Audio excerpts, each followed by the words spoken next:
श्रीमद् भागवत महापुराण कथा भाग 8। समुद्र मंथन की अद्भुत कथा और अमृत प्राप्ति का रहस्य। गंगा तट पर बैठे राजा परीक्षित अत्यंत ध्यान से कथा सुन रहे थे। उन्होंने शुकदेव महाराज से कहा, हे गुरुदेव, आपने ध्रुव की अटल भक्ति की कथा सुनाई। अब मुझे कोई ऐसी लीला सुनाइए जिसमें देवताओं और असुरों के बीच महान संघर्ष हुआ हो। तब शुकदेव महाराज बोले, हे राजन, अब मैं तुम्हें एक अद्भुत कथा सुनाने जा रहा हूँ, समुद्र मंथन की कथा, जिसमें देवताओं और असुरों ने मिलकर अमृत प्राप्त करने का प्रयास किया। देवताओं की शक्ति क्षीण होना। एक समय ऐसा आया जब देवताओं की शक्ति कम हो गई। असुरों ने तीनों लोकों पर अधिकार करना शुरू कर दिया। तब देवता भगवान विष्णु के पास गए और प्रार्थना की, हे प्रभु, हमें बचाइए। भगवान विष्णु ने कहा, यदि अमृत प्राप्त हो जाए तो तुम अमर हो जाओगे। इसके लिए क्षीर सागर का मंथन करना होगा। मंदराचल पर्वत और वासुकी नाग।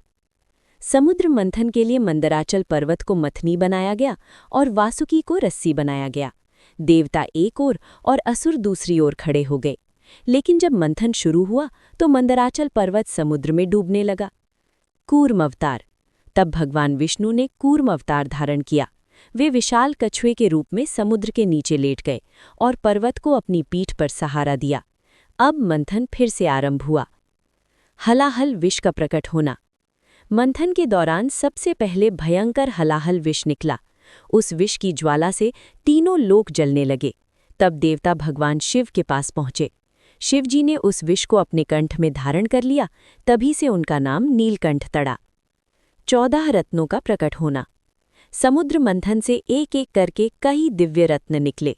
महालक्ष्मी, ऐरावत हाथी, कौस्तुभमणि, पारिजात वृक्ष, कामधेनु गाय, अप्सराएं, चंद्रमा और अंत में धन्वंतरी अमृत कलश लेकर प्रकट हुए। अमृत के लिए संघर्ष।